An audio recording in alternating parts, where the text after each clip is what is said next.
आज हम लोग जीन्स तथा जेफ्रे की ज्वारीय परिकल्पना के बारे में बात करेंगे। पृथ्वी के उत्पत्ति के संदर्भ में ये भी एक महत्वपूर्ण परिकल्पना है जीन्स तथा जेफ्रे की। इन्होंने 1919 ईस्वी में ज्वारीय परिकल्पना के से संबंधित ये पृथ्वी के उत्पत्ति के संदर्भ में परिकल्पना प्रस्तुत की। तो आज हम लोग जीन्स तथा जेफ्रे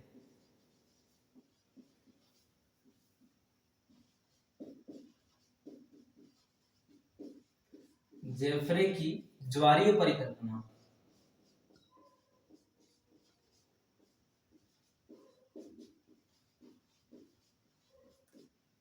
जीन्स तथा जेफ्रे की ज्वारीय परिकल्पना के बारे में बात करेंगे और ये परिकल्पना प्रतिपादित किया गया सन 1919 में।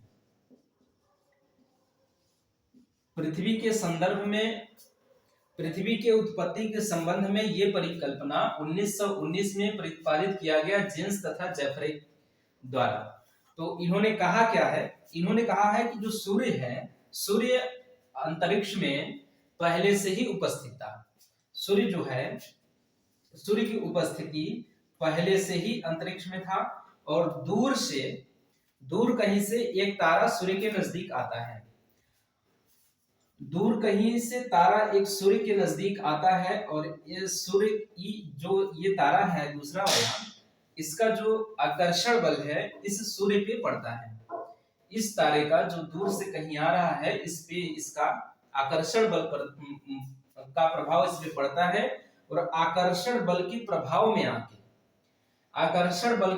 में आके इसमें ज्वालाएं उठती हैं। इसमें क्योंकि सूर्य है, इसका तापमान असीमित है, इसमें इस तरह से ज्वालाएं उठती हैं। ये जो दूसरा वाला तारा है, दूसरा वाला तारा कहीं दूर से आता है और इसके आकर्षण के प्रभाव में सूर्य से ज्वालाएं उठती हैं। इस प्रकार से सूर्य से ज्वालाएं उठती हैं और आगे ये कहते हैं सूर्य के निकट आ गया इस विशाल तारे की गुरुत्वाकर्षण शक्ति के प्रभावाधीन सूर्य से एक ज्वार उठता है। और जैसे जैसे ये तारा जो है सूर्य के नजदीक आता गया, इसके बाद ये स्थिति अगर इस तरह से होगी और सूर्य जो है ये दूसरा वाला तारा इतना नजदीक आ जाएगा तो ये जो ज्वार है प्रभावाधीन, इसको खींच के गुरुत्वाकर्षण के प्रभावाधीन ये वाला तारा जो दूर से आ रहा है, दूसरा वाला तारा सूर्य से उठते हुए इस ज्वार को, हालांकि ये जो जीन्स तथा जेफ्रे जो परिकल्पना दिए हैं, इन्होंने ये बताया है कि इसमें पहले से ज्वार नहीं उठ रहा था, पहले से ही ज्वार इसमें नहीं उठ रहा था। जबकि इस जो दूसरा तारा है, दूसरा तारा जब इसके आकर्षण के प्रभावाधीन, इसके आकर्षण की परिधि में प्रवेश करता है, तो प्रवेश करने के दौरान इसके आकर्षण बल से सूर्य से कुछ ज्वालाएं उठती हैं। ये ज्वाला उठती हैं और ये ज्वारीय ज्वालाएं जो हैं, जितना नजदीक ये तारा दूसरा वाला सूर्य के आता है, ज्वालाएं जो ज्वारीय ज्वाला है वो बढ़ता जाता है। तो ज्यों-ज्यों ये तारा सूर्य के नजदीक आता गया तो त्यों-त्यों इस तारे का प्रभाव, जो आकर्षण प्रभाव है, इस तारे पर पड़ता गया। जब आकर्षण प्रभाव इस तारे का पड़ता गया तो इसका जो साइज है वो बड़ा होता गया। बड़ा होते होते एक ऐसा समय आया कि ये जो इसमें से जो तारा है, जो ज्वाला है, ये सूर्य से अलग हो जाता है। ये जो ज्वार है, ये ज्वार है, उठता हुआ ज्वाले का ज्वार है, ये सूर्य से अलग हो जाता है। तो अलग क्यों होता है? क्योंकि इसका आकर्षण बल बहुत ज्यादा इस पे प्रभावी हो जाता है। प्रभावी होने के दौरान ये जो ज्वाला है ये सूर्य से इस प्रकार अलग हो जाता है।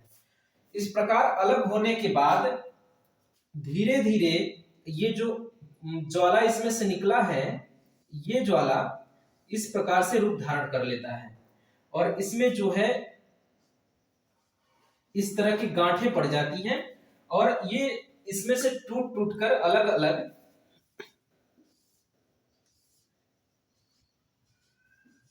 इस तरह की संरचना बन जाती है। और यही संरचना और आगे चल के सूर्य का चक्कर काटने लगती है और यही गोला जो है कालांतर में ग्रहों और उपग्रहों का निर्माण करते हैं। ये जीन्स तथा जेफ्रे बताते हैं। ये कहते हैं कि जो जो विशाल तारा सूर्य के निकट आया त्यों त्यों ज्वार का आकार बढ़ता गया। ज्वार का आकार इसलिए बढ़ता गया क्योंकि इसका जो आकर्षण प्रभाव है ये बढ़ता गया। जब नजदीक, जितना ही नजदीक सूर्य के आया तो इसका आकर्षण प्रभाव इस पे अधिक पड़ा और अधिक पड़ने के दौरान ये इसमें एक खिंचाव पैदा हुआ, क्योंकि एक जो आकर्षण शक्ति है इधर से ये वाला तारा लगा रहा है और दूसरी आकर्षण शक्ति इस तरफ से लग रही है। तो दोनों के तनाव से दोनों का तनाव इस प्रकार हुआ कि ये इस प्रकार की संरचना धारण कर लेता है, इस प्रकार की संरचना धारण करता है और इसमें इस तरह के छल्ले जो होते हैं कालांतर में चल के ग्रहों और उपग्रहों का निर्माण करते हैं। जब यह तारा सूर्य के बहुत निकट आया तो ज्वारीय भाग का पदार्थ सूर्य से अलग हो गया। सूर्य से अलग हुए इस पदार्थ पर एक ओर से सूर्य का तथा दूसरी ओर से विशाल तारे का गुरुत्वाकर्षण प्रभाव काम किया। इससे क्या हुआ कि एक सिगार की तरह ये रूप धारण कर लेता है, एक सिगार की तरह किनारे किनारे पे पतला और बीच में मोटा, ऐसा एक स्वरूप धारण कर लेता है। और स्वरूप धारण करने के दौरान इस तरह से बीच में इसके जो ये तारा है इस तरह से होता है। ये जो है ये वाला लाइन जो है हमने अपने से ये बनाया है इसको घेरने के लिए, लेकिन इस प्रकार से ये जो यहाँ से ज्वाला उठा है ऐसे ऐसे ज्वाला उठा होगा, ऐसे से करके ज्वाला उठा होगा। जब ये तारा, ये दूसरा वाला तारा इस ज्वाले को अपनी तरफ खींचेगा और जब इसमें से ये टूट जाएगा और ये इसको अपनी तरफ खींचेगा तो तनाव की वजह से किनारे किनारे का जो ज्वाला है वो इस तरह से हो जाएगा। तनाव की वजह से इधर का हिस्सा जो है वो पतला हो जाएगा और इधर का हिस्सा भी पतला हो जाएगा। इसके बाद बीच में मोटा मोटा फिर ओरे फिर पतला पतला, तो इस तरह का एक हिस्सा बनेगा। इसके तनाव के परिणाम स्वरूप इसके और इसके आकर्षण के तनाव के प्रभावाधीन ये जो संरचना है इस प्रकार का रूप धारण कर लेगा और कालांतर में आगे चलकर ठंडा होकर घनीभूत होकर ये ग्रहों और उपग्रहों का निर्माण करेगा। अब यही जो इस तरह की जो संरचना है ये वाली,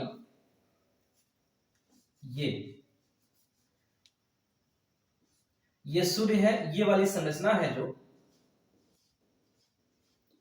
अब यही संरचना अगर इसी तरह से लेके जिस प्रकार से है इसी प्रकार से लेके इस तरह से सूर्य का चक्कर काटने लगेगी, यही संरचना यही से लेके ऐसे जैसे ये है, ये इतना संरचना लिए हुए इस तरह से सूर्य का चक्कर काटने लगे अपने अपने पथ पे अलग अलग होके। तो यही कालांतर में सूर्य का चक्कर इस प्रकार से अपने अपने पथ पे काट काट कर ग्रहों और उपग्रहों का निर्माण करते हैं। ये जीन्स तथा जेफरे की ज्वारीय परिकल्पना है। इस प्रकार से सूर्य का चक्कर काटने लगते हैं सभी ग्रह और ग्रहों और उपग्रहों का इस प्रकार से निर्माण होता है। ये है जीन्स तथा जेफरे की ज्वारीय परिकल्पना।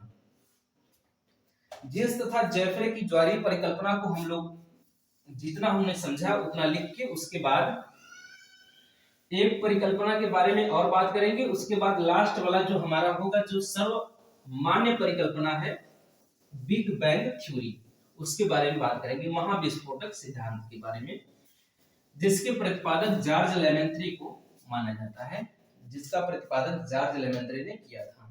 तो जीन्स तथा जेफरे की परिकल्पना, इसके बारे में पृथ्वी की उत्पत्ति के संदर्भ में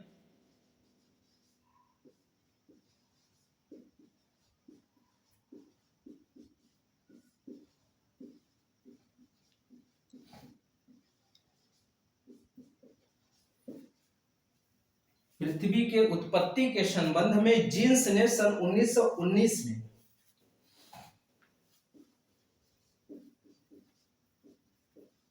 जीन्स ने सन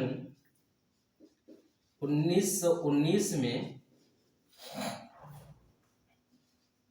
एक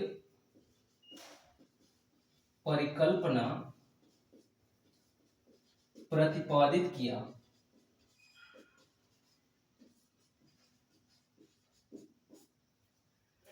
आगे चल के इसी परिकल्पना पे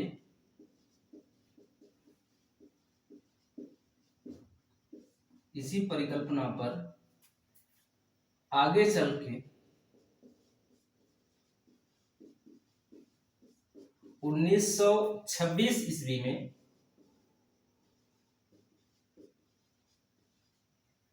जेफ्रे द्वारा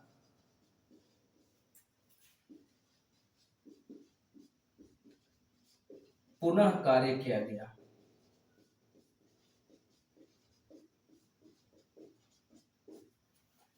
इस परिकल्पना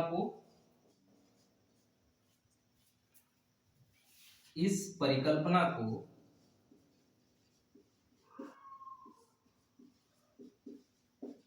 जीन्स तथा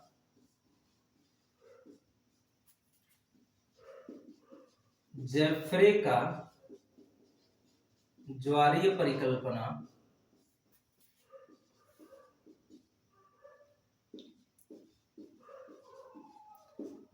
परिकल्पना के नाम से जाना गया। यह साधारण सी लाइन है पृष्ठभूमि के रूप में जीन्स तथा जेफ्रे की परिकल्पना के बारे में। यह है कि पृथ्वी की उत्पत्ति के संबंध में जीन्स ने सन 1919 में एक परिकल्पना दिया और इसी परिकल्पना पे आगे चल के 1925 में जेफ्रे नामक विद्वान ने काम किया, पुनः इस पर काम किया और इस परिकल्पना को जीन्स तथा जेफ्रे की ज्वारीय परिकल्पना के नाम से जाना जाता है। इसके आगे जितनी बातें हमने यहाँ पे समझा है फिगर बना के, चित्र बना के, उतनी सारी बातें यहाँ पे हम लिख देते हैं। किया गया इस परिकल्पना के अनुसार, इस परिकल्पना के अनुसार अंतरिक्ष में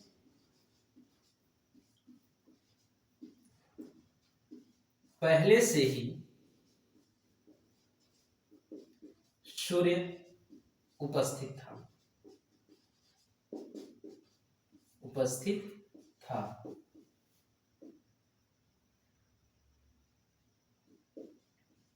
कहीं दूर से एक अज्ञात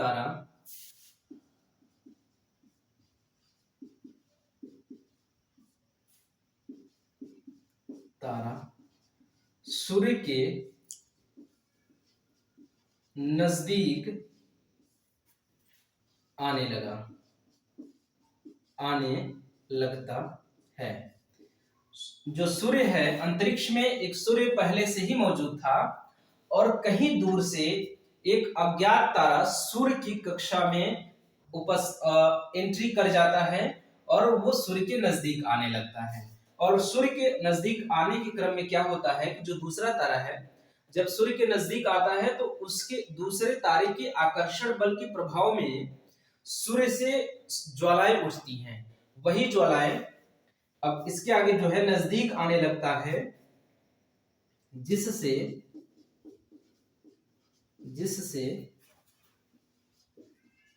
उस तारे का आकर्षण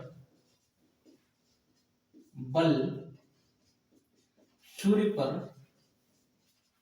प्रभावी हो जाता है।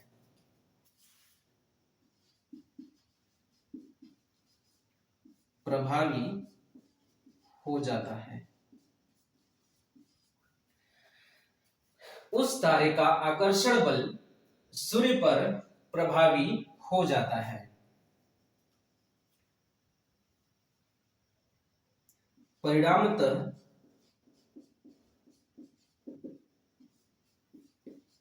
सूर्य से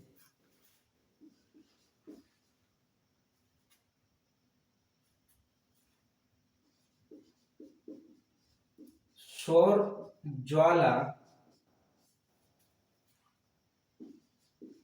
उठने लगते हैं।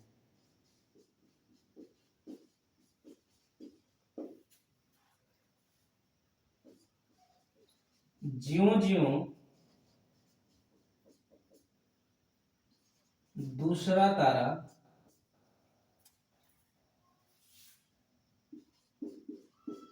सूर्य के नजदीक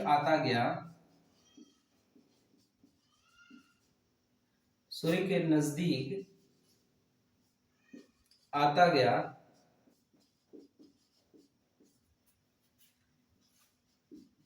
इस ज्वाला या ज्वार का आकार बढ़ता गया।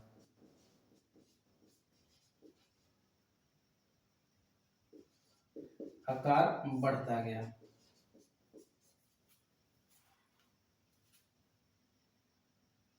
कुछ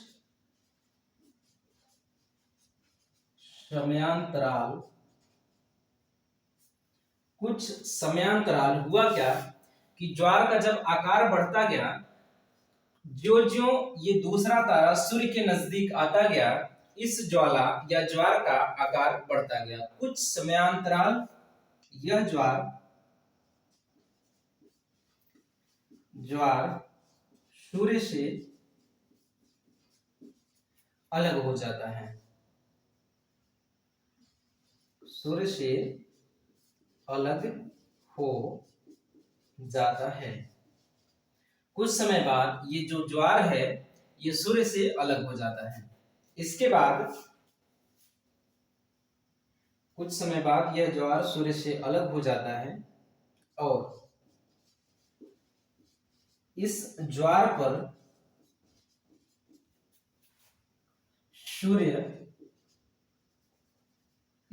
पर एक ओर से सूर्य तथा दूसरी ओर से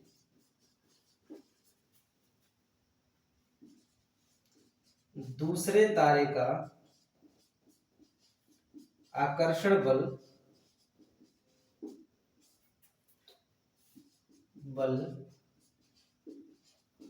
कार्यरत था, जिस कारण यह ज्वार सिगार की भांति रूप धारण कर लेता है। सिगार की भांति रूप धारण कर लेता है।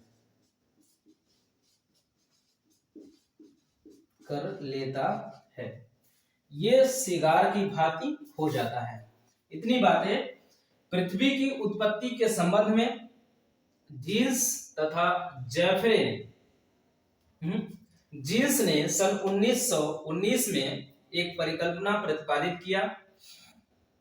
इसी परिकल्पना पर आगे चल के 1926 ईस्वी में जेफरे द्वारा पुनः कार्य किया गया। इसके बाद इस परिकल्पना को जीन्स तथा जेफरे की ज्वारीय परिकल्पना के नाम से जाना गया। इस परिकल्पना के अनुसार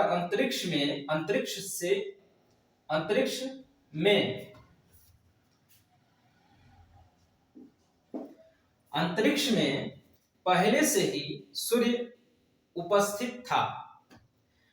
कहीं दूर से एक अज्ञात तारा सूर्य के नजदीक आने लगता है, जिससे उस तारे का जो आकर्षण बल है सूर्य पर प्रभावी हो जाता है। इसका परिणाम यह होता है कि सूर्य से सौर ज्वाला ज्वार के रूप में उठने लगते हैं। ज्यों-ज्यों दूसरा तारा सूर्य के नजदीक आता गया, इस ज्वार या ज्वाला या ज्वार का आकार बढ़ता गया।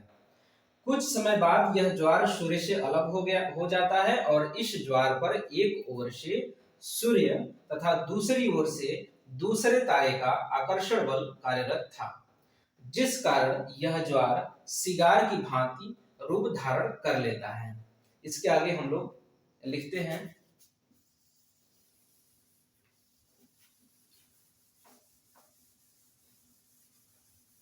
सिगार की भांति रूप धारण कर लेता है, अर्थात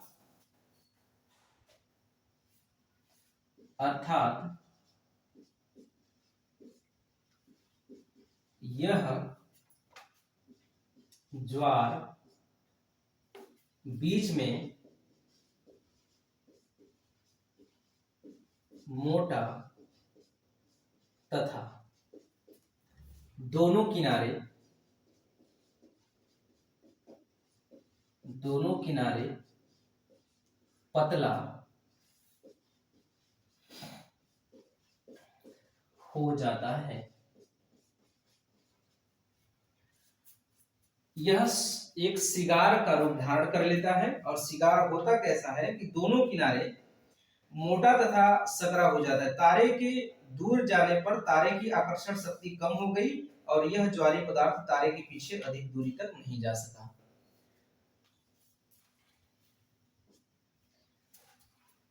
तारे के दूर जाने पर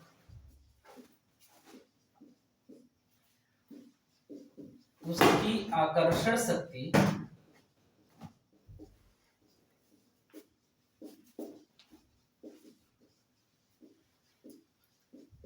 कमजोर पड़ गई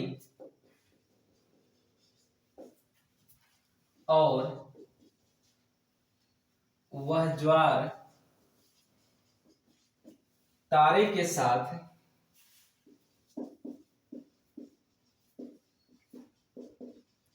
बहुत दूर नहीं जा सका।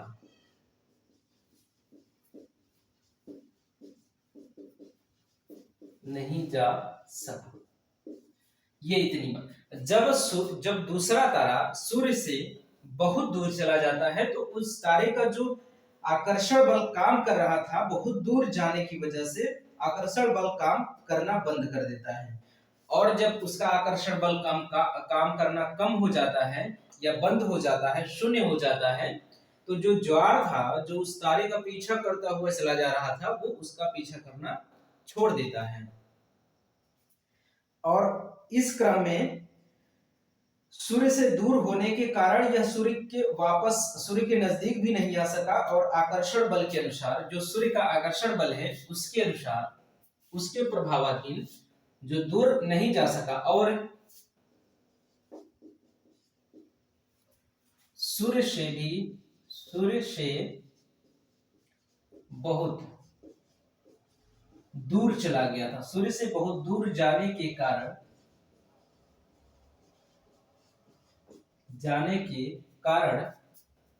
यह वापस सूर्य के पास भी नहीं आ पाया।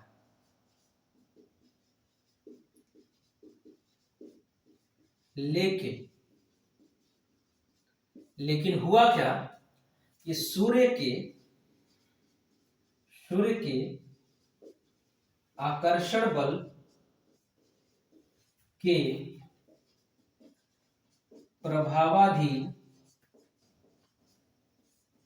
यह सूर्य का परिक्रमा करने लगा।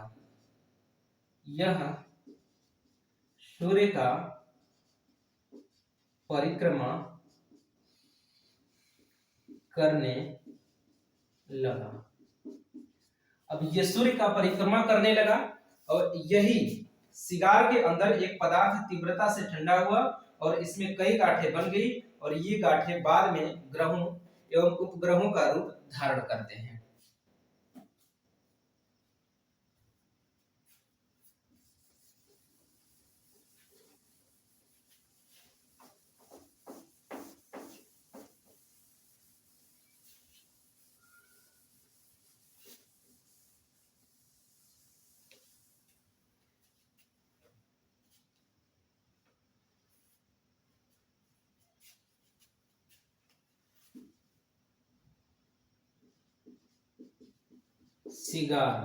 सिगार जो है वे ज्वार है, सिगार का रूप धारण कर लिया है। सिगार में एक पदार्थ तीव्रता से ठंडा हुआ और इसमें गांठें पड़ गई।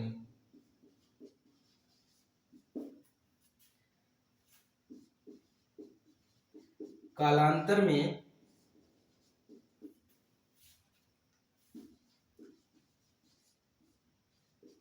इन्हीं गांठों से ग्रहों व उपग्रहों का निर्माण होता है।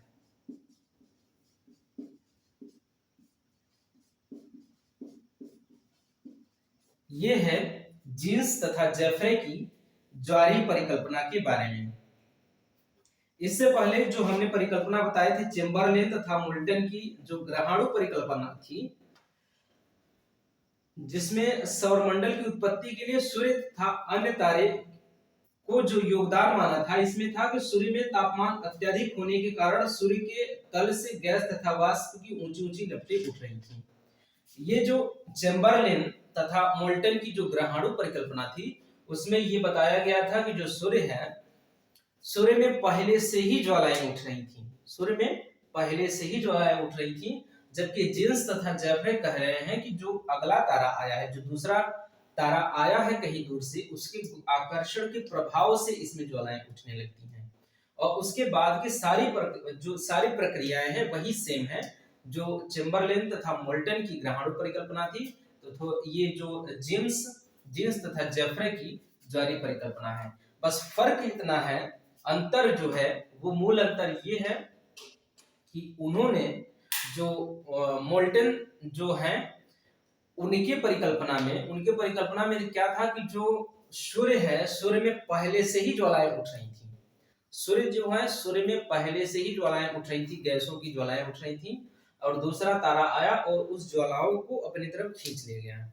लेकिन इनकी परिकल्पना में क्या है कि ये कह रहे हैं कि सूर्य जो था वो था सिर्फ, और जो दूसरा तारा आया है, दूसरे तारे की आकर्षण के प्रभाव में आकर, प्रभाव से ये ज्वालाएं उठती हैं, और उसके बाद की सारी परिकल्पनाएं वही है जो चेम्बरलेन तथा मोल्टन की ग्रहाणु परिकल्पना में है, कि उसका पीछा करता हुआ वो ज्वार जाता है और उतनी दूर तक जा पाता है जहां तक कि दूसरे तारे का आकर्षण बल काम कर रहा था, और ज्यों ही दूसरे तारे का आकर्षण बल काम करना बंद होता है, तो वो जो ज्वार है, ज्वार उसका पीछा करना बंद कर देता है और बहुत दूर तक नहीं जा पाता, और सूर्य से भी बहुत दूर जा चुका होता है, क्योंकि इसलिए वापस सूर्य में भी नहीं आ सकता।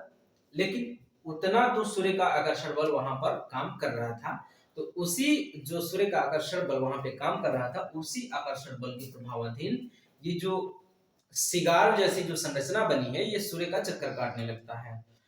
कालांतर में तेजी से इस सिगार में कोई पदार्थ ठंडा होता है, और इस ठंडे पदार्थ के होने से सिगार में गांठें पड़ जाती हैं, और ये गांठें इस प्रकार से पड़ती हैं कि ग्रहों तथा उपग्रहों का निर्माण होता है। ये था जीन्स तथा जेफ्रे की ज्वारीय परिकल्पना। तो इतना लिखने के बाद एक बार पुनः प्रकाश डालते हैं और समझते हैं लिखने के बाद भी ये कह क्या रहे हैं।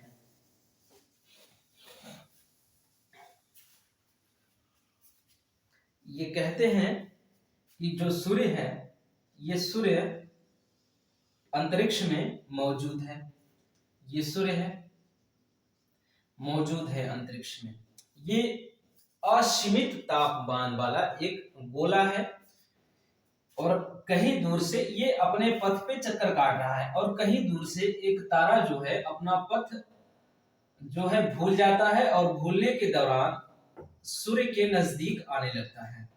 अब ज्यों-ज्यों ये तारा सूर्य के नजदीक आ रहा है, ये तारा ज्यों-ज्यों सूर्य के नजदीक आ रहा है, तो इसका जो गुरुत्वाकर्षण प्रभाव है, जिसका जो आकर्षण प्रभाव है, सूर्य पे काम करना प्रारंभ कर देता है। अब चूंकि धीरे धीरे ये ज्यों-ज्यों यहाँ पे आने के दौरान इसका जो आकर्षण बल है इस प्रकार प्रभावी हो जाता है कि इसमें से इस प्रकार से ज्वालाएं उठना प्रारंभ हो जाती हैं। सूर्य से ये ज्वालाएं उठना प्रारंभ हो जाती हैं। इसके बाद जब काफी नजदीक आ जाता है, काफी नजदीक आने के दौरान यहाँ पे होता क्या है कि ये जो ज्वालाएं हैं ये टूट जाती हैं यहाँ से, और इसका पीछा करना शुरू कर देती हैं, इस तारे का पीछा करना प्रारंभ कर देते हैं। इसका जो आकर्षण बल है इस प्रकार से काम किया यहाँ पे कि ये ज्वालाएं यहाँ से टूट गई हैं। टूट के अब धीरे धीरे ये तारा बढ़ता हुआ आगे आया, ये तारा यहां आया और इस दौरान ये जो ज्वालाएं हैं इधर तक आ गई।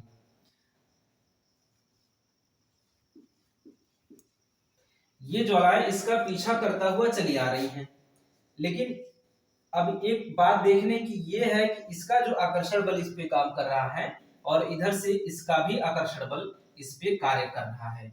दोनों का आकर्षण बल काम करने के दौरान उस जो ज्वाला है, ज्वाला में खिंचाव पैदा हुआ। खिंचाव पैदा होने की वजह से इस प्रकार की संरचना बन गई कि जो बीच का जो हिस्सा है बड़ा और किनारे का हिस्सा छोटा, इस प्रकार से एक सिगार जैसी संरचना धारण कर लेता है। और ये तारा बहुत दूर निकल जाता है, बहुत दूर निकल जाता है, जिसके कारण इस तारे का आकर्षण प्रभाव इस पर पड़ नहीं पाता है। जब आकर्षण बल प्रभाव इस पे शून्य हो जाता है इस तारे का, तो ये जो तारा है, ये जो ज्वार है, ये इसका पीछा करना बंद कर देता है, इसका पीछा करना बंद कर देता है और वापस इसके पास भी नहीं जा पाता है, क्योंकि इससे भी काफी दूर आ चुका है। लेकिन दूर तो बहुत आ चुका है, फिर भी सूर्य का जो आकर्षण बल है इस पे कार्यरत है, लेकिन इतना कार्य नहीं कर पा रहा है कि वापस अपने अंदर खींच सके। तो जो आकर्षण बल कार्यरत है, उसी आकर्षण बल के प्रभाव में ये लेकर इसी प्रकार से ऐसे घूमना शुरू कर देता है। तो यही जो एक एक जो गांठ है, इन गांठों में कालांतर में तीव्रता से, इन गांठों में ये जो सिगार है इसमें ठंडी होती है, ठंडा होना प्रारंभ होता है, जिस कारण इसमें गांठें पड़ती हैं और ये गांठें अलग अलग होकर कालांतर में ग्रहों और उपग्रहों का निर्माण करती हैं। तो इस बात को हमने एक बार समझा, फिर लिखा और फिर पुनः समझा। तो ये जीन्स तथा जेफ्रे की ज्वारीय परिकल्पना थी, यहां तक हो गया कंप्लीट। उसके बाद अगली परिकल्पना जो हम लोग देखने वाले हैं, रसल की द्वैतारक परिकल्पना।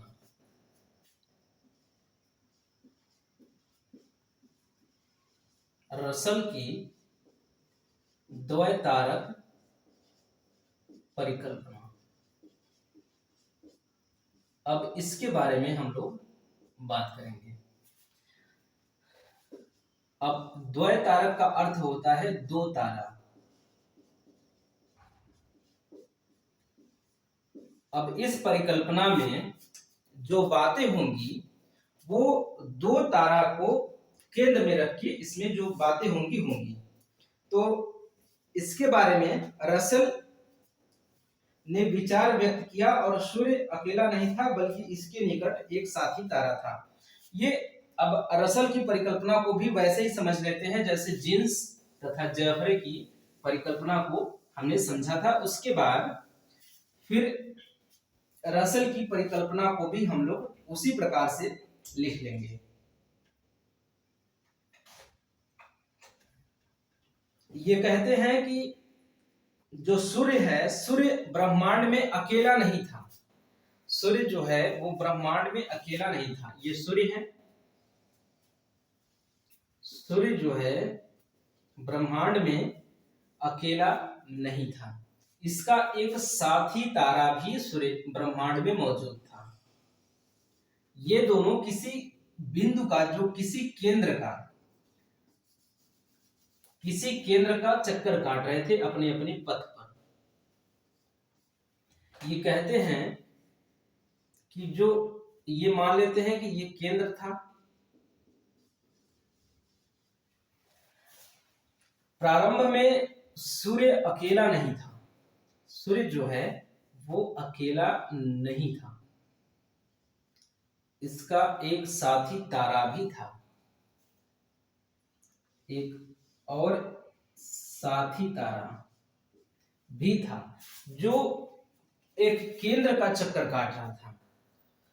ये कहते हैं कि जो रसल है, रसल कहते हैं कि सूर्य जो है, सूर्य आरंभ में अकेला नहीं था, इसके निकट एक साथी तारा था और यह सूर्य से 290 करोड़ किलोमीटर की दूरी पे मौजूद था। इसके और इसके बीच की जो दूरी है 290 करोड़ किलोमीटर, एक दूसरे से ये साथी तारा है इसका।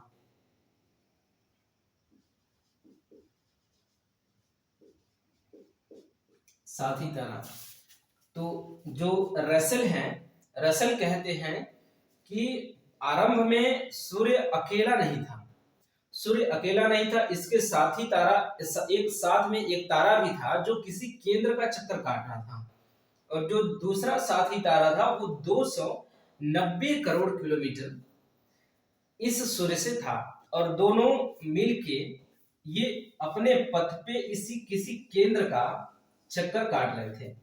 ये केंद्र था, इस केंद्र का दोनों चक्कर काट रहे थे इस प्रकार से। साथी तारा और सूर्य दोनों मिलकर किसी केंद्र की परिक्रमा कर रहे थे। अचानक एक तीसरा तारा साथी तारे से के नजदीक आता है। एक तीसरा तारा, यहाँ पे 3 तारों की परिकल्पना बताई गई है। ये 3 तारों की भूमिका है ब्रह्मांड की या ये पृथ्वी की उत्पत्ति के संबंध में। ये कहते हैं कि प्रारंभ में सूर्य अंतरिक्ष में अकेला नहीं था, उसके साथ एक तारा था जिसकी दूरी सूर्य और तारे के बीच की जो दूरी थी 290 किलोमीटर थी, और दोनों किसी केंद्र का चक्कर काट रहे थे।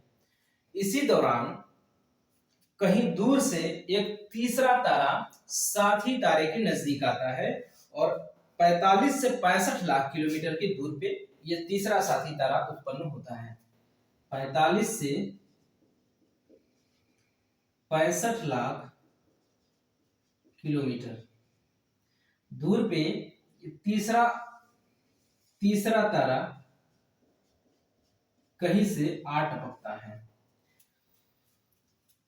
इतनी बातें हो गई कंप्लीट कि जो सूर्य है एक तारा है, 2 लोग हैं, किसी केंद्र का चक्कर काट रहे हैं, और इसी दौरान कहीं दूर से एक तीसरा तारा आता है और साथी तारे के 45 से 65 लाख किलोमीटर इतना नजदीक आ जाता है।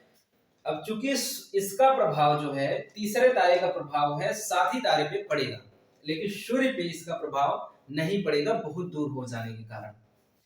तो ये आगे कहते हैं कि इसकी आकर्षण शक्ति से साथी तारे में एक ज्वार उत्पन्न हुआ, और इसका प्रभाव सूर्य पर नहीं पड़ा क्योंकि सूर्य से बहुत दूर था। तो साथी तारे से उठा हुआ जो ज्वार था वो पदार्थ सूर्य की गुरुत्वाकर्षण शक्ति के प्रभाव से सूर्य की परिक्रमा करने लगा, और इसी पदार्थ के घनीभूत होने से ग्रहों तथा उपग्रहों की उत्पत्ति होती है। तो ये जो तीसरा साथी तारा है, जो अज्ञात कहीं से आया है, ये कहते हैं कि इस तारे में से इसके आकर्षण के प्रभाव से इस तारे के आकर्षण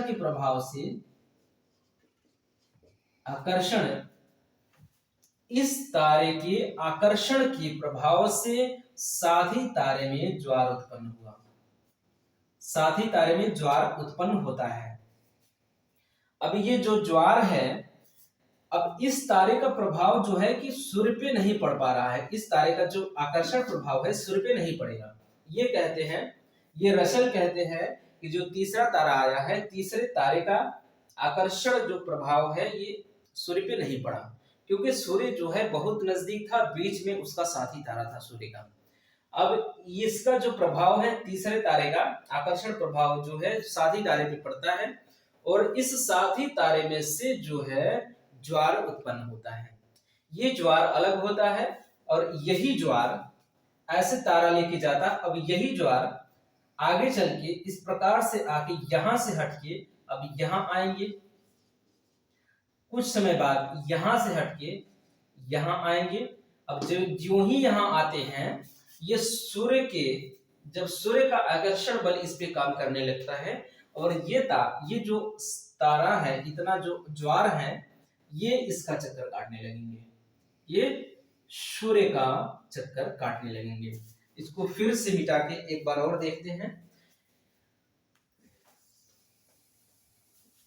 ये किसी केंद्र का तारा और सूर्य का साथी तारा चक्कर काट रहे हैं इसी केंद्र का। उसी दौरान 290 किलोमीटर दूर एक दूसरे की 290 करोड़ किलोमीटर एक दूसरे से दूरी थी। ये था सूर्य और ये था इसका साथी तारा, साथी तारा। इसके बीच की दूरी 290 करोड़ किलोमीटर थी। ये 290 करोड़ किलोमीटर थी। अब कहीं दूर से ये किसी केंद्र का चक्कर काट रहे हैं और ये साथी तारा है, और कहीं दूर से एक तीसरा तारा ये है। ये साथी तारे के नजदीक आने लगता है, यहां से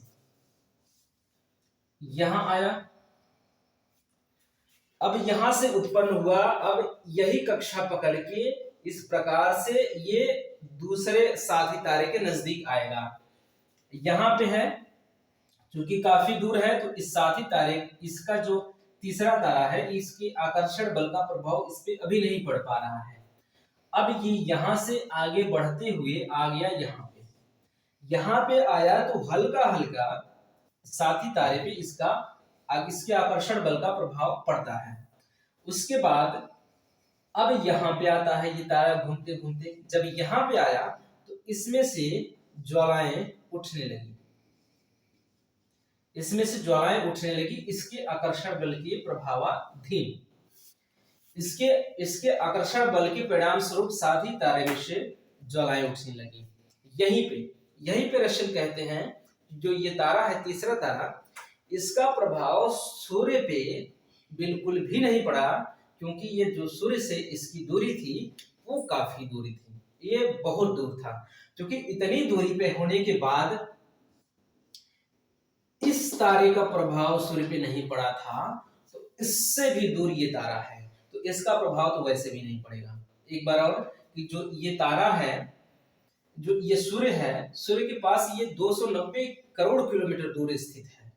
290 करोड़ किलोमीटर दूरी स्थित है, और इस पे सूर्य पे दूसरे जो साथी तारा है, इसका प्रभाव नहीं पड़ रहा है। जब इसका प्रभाव नहीं पड़ रहा है, तो ये इतना दूर होने के बाद तो इसका प्रभाव कैसे पड़ेगा इस पे? तो वही कहते हैं कि जो तीसरा तारा है, अज्ञात है, जो कहीं से आया है, उसका प्रभाव सूर्य पे नहीं पड़ा, लेकिन इस पे पड़ता है। दूसरे जो साथी तारा है सूर्य का, इस पे पड़ता है। और पड़ने के क्रम में हुआ क्या, कि जो साथी तारा है, इसमें से सौर ज्वालाएं उठने लगी। और यही ज्वालाएं इसी प्रकार से काम करती हैं कि ये ज्वालाएं, अब ये तारा जो है, ये तीसरा तारा है, यहां से आके यहाँ पे एंट्री कर जाता है आते आते। अब ये इस तरह की ज्वार इससे अलग हो जाती है। इससे अलग होने के दौरान इस क्रम में आते हैं। अब ये तारा क्या हुआ कि इस ज्वार को लिए हुए अपने पीछे चला जा रहा है, और एक समय आया कि ये ज्वार यहाँ पे आ गया, इस प्रकार से यहाँ पे आ गया। अब इसका क्या हुआ, सूर्य का प्रभाव इस पे पड़ने लगा। जो ज्वार इसमें से उठा था, ये तारा तीसरा वाला अपने साथ लेके चला जा रहा था। अपने साथ लेके चला जाने के दौरान इस प्रकार से हुआ, इस कदर आया यहाँ पे, इस पर जो ज्वार उठा है, इसमें से उठा है, लेके ये अपने साथ चला जा रहा है, और कुछ दूर आया, और इस पे सूर्य का आकर्षण बल काम करने लगता है।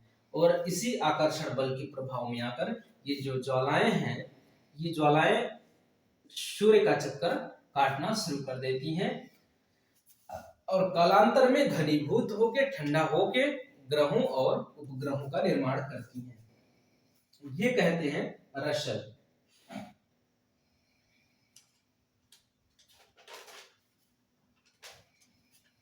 अब रशल की बात को भी जिस तरह से हमने समझा है, लिख लेते हैं।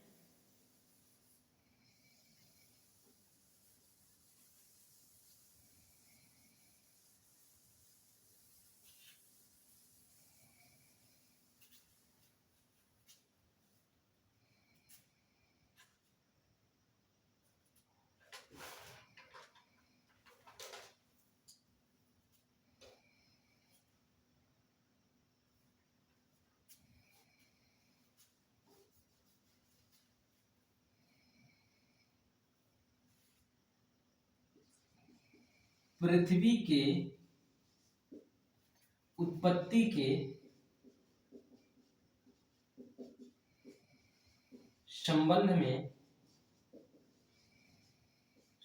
में रसेल ने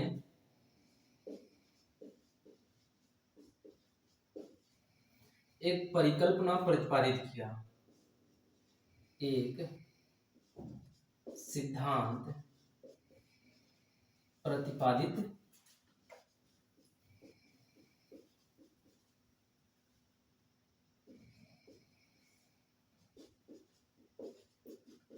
किया, जिसे रसेल की द्वैतारक परिकल्पना के नाम से जाना गया, जिसे रसेल की द्वैतारक परिकल्पना के नाम से जाना गया, जिसे रसेल की द्वैतारक परिकल्पना से की नाम से जाना गया। रसेल ने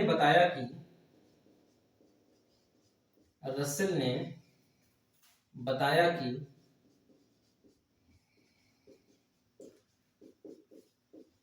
प्रारंभ में सूर्य अकेला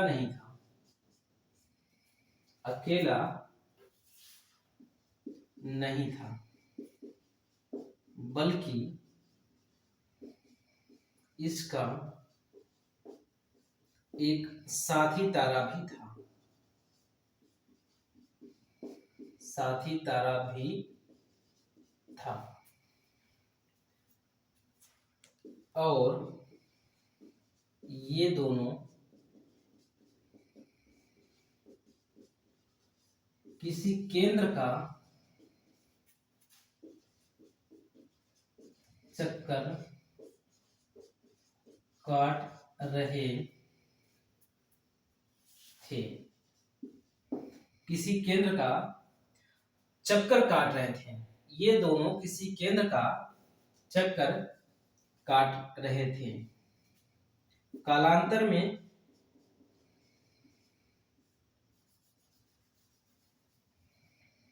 सूर्य तथा साथी तारे के बीच की दूरी, सूर्य तथा साथी तारे के बीच की जो दूरी है 290 करोड़ किलोमीटर बताई गई है रसेल द्वारा। सूर्य तथा साथी तारे के बीच की दूरी 290 करोड़ किलोमीटर थी। कालांतर में कहीं दूर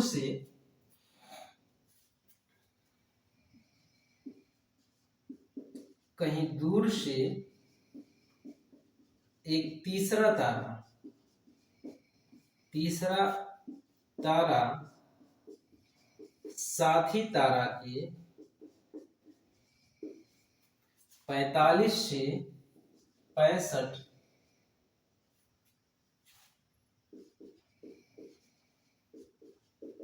लाख किलोमीटर नजदीक आ जाता है।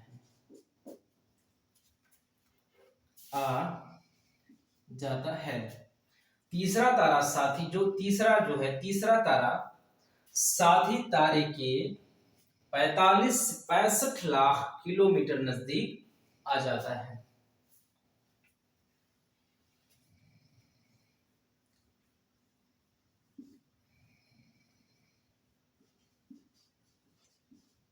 तीसरे तारे के आकर्षण बल के कारण साथी तारा से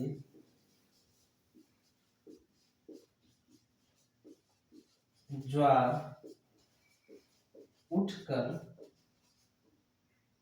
ज्वार उठता है और कुछ समय बाद यह ज्वार साथी तारा से अलग हो जाता है, साथी तारा से अलग हो जाता है, अलग हो जाते हैं।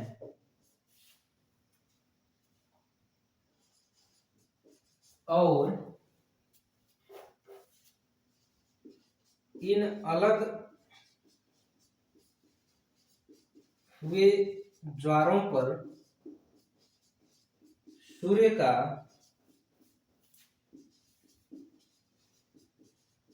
आकर्षण बल कार्य करना प्रारंभ होता है, प्रारंभ होता है, जिस कारण ये ज्वालाएं या ज्वार, ये ज्वार सूर्य का चक्कर काटना प्रारंभ कर देते हैं, प्रारंभ कर देते हैं। और कालांतर में इन्हीं ज्वारों से ग्रहों और उपग्रहों का निर्माण होता है,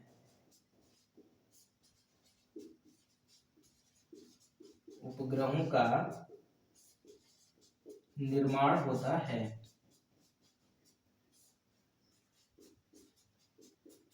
निर्माण होता है। ये द्वैतारक परिकल्पना है रसेल की। रसेल की द्वैतारक परिकल्पना के बारे में हमने उसी प्रकार से समझ लिया है जैसे जीन्स तथा जेफ्रे की ज्वारीय परिकल्पना के बारे में समझा, और उससे भी पहले जो समस्त वैज्ञानिकों की परिकल्पनाओं को हमने पहले समझा है, उसके बाद लिखा और इसके बाद फिर जरूरत पड़ी तो समझ लिया। तो उसी प्रकार से इसको भी हमने पहले समझ लिया और लिखा है। पृथ्वी की उत्पत्ति के संबंध में रसेल ने एक सिद्धांत प्रतिपादित किया जिसे रसेल की द्वैतारक परिकल्पना के नाम से जाना गया। रसेल ने बताया कि प्रारंभ में जो सूर्य है वो अकेला नहीं था बल्कि एक साथी तारा भी था इसके साथ, और ये साथी तारा 290 किलोमीटर 290 करोड़ किलोमीटर दूरी पर अवस्थित था सूर्य से। रसेल ने बताया कि प्रारंभ में सूर्य अकेला नहीं था बल्कि इसका एक साथी तारा भी था, और ये दोनों किसी केंद्र का चक्कर काट रहे थे। सूर्य तथा साथी तारे के बीच की जो दूरी है 290 करोड़ किलोमीटर थी। कालांतर में कहीं दूर से एक तीसरा तारा साथी तारा के 45 से 65 लाख किलोमीटर नजदीक आ जाता है। तीसरे तारे के आकर्षण बल के कारण साथी तारा जो है उससे ज्वार उठता है, और कुछ समय बाद यह ज्वार साथी तारा से अलग हो जाते हैं, और इन अलग हुए तारों पर सूर्य का जो आकर्षण बल है वो कार्य करने लगता है, कार्य करना प्रारंभ होता है, जिस कारण ये ज्वार सूर्य का चक्कर काटना प्रारंभ कर देते हैं, और कालांतर में इन्हीं ज्वारों से या ज्वालाओं से ग्रहों और उपग्रहों का निर्माण होता है। कितना हुआ है? 1 घंटा के लगभग 54 मिनट। इसके बाद जो हम लोगों की अगली परिकल्पना है वो है,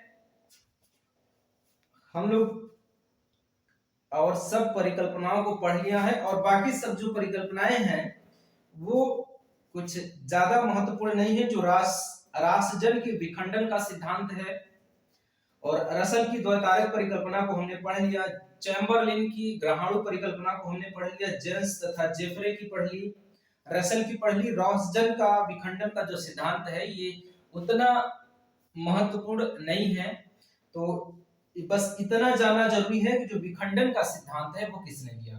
तो रासजन, विखंडन का सिद्धांत रासजन महोदय ने दिया।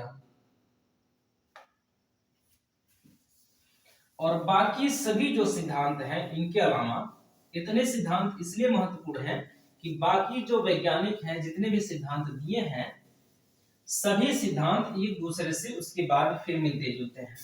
अब चूंकि हमने यहीं पर देखा कि जो जीन्स तथा जेफरे की ज्वारीय परिकल्पना है चेम्बरलेन तथा मोल्टन की ग्रहाणु परिकल्पना से एकदम मिलता जुलता है। तो इसी प्रकार से और भी परिकल्पनाएं जो हैं वो एक दूसरे से मिलती जुलती परिकल्पनाएं हैं। तो वो काफी महत्वपूर्ण अपने स्थान नहीं रखती हैं। तो रासजन द्वारा विखंडन का सिद्धांत, ये विखंडन का जो सिद्धांत है, विखंडन का सिद्धांत, विखंडन का सिद्धांत किससे संबंधित है?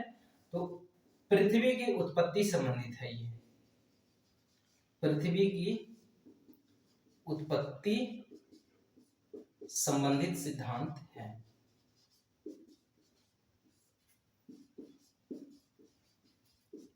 पृथ्वी की उत्पत्ति संबंधित सिद्धांत है ये। और इसके प्रतिपादक कौन है? प्रतिपादक, इसके प्रतिपादक के रूप में जाना जाता है रॉसजन को। रॉसजन ये विखंडन का सिद्धांत है और विखंडन का सिद्धांत भी उतना जानने योग्य नहीं है। उसके बाद नौ तारा परिकल्पना, हॉयल एवं लिटिटन की परिकल्पना है नौ तारा परिकल्पना, और एक है सिफिड सिद्धांत और अंतर तारक परिकल्पना। ये सब परिकल्पनाएं उतना महत्वपूर्ण नहीं है जितना कि जितने परिकल्पनाओं को हमने पढ़ लिया है। तो इसके बाद जो हमारी अगली परिकल्पना है जो बेहद महत्वपूर्ण है और जितनी परिकल्पनाएं हमने पढ़ ली है उनसे भी अधिक बेहद महत्वपूर्ण जो है वो है हमारा big bang, big bang theory. Big bang theory के जो प्रतिपादक हैं वो जॉर्ज लेमेंत्रे हैं। जॉर्ज लेमेंत्रे। तो इसके बारे में हम लोग बात करेंगे, क्योंकि जो बिग बैंग थ्योरी है जिसको महाविस्फोटक सिद्धांत के नाम से जाना जाता है, महाविस्फोटक, महाविस्फोटक सिद्धांत, ये जो सिद्धांत है ये सिद्धांत सर्व मान्य, जितने भी सिद्धांत हमने पढ़ा और जितना भी हमने नहीं पढ़ा, चाहे पढ़ा हो चाहे ना पढ़ा हो, जितने भी सिद्धांत अलग अलग वैज्ञानिकों द्वारा प्रतिपादित किए गए हैं उन सभी सिद्धांतों की अपेक्षा करें जो बिग बैंग सिद्धांत है, महाविस्फोटक सिद्धांत है, वो सभी सिद्धांतों से सर्वमान्य सिद्धांत है। तो उसको हम लोग अगले वीडियो में कंप्लीट करेंगे, जो ये है बिग बैंग थ्योरी।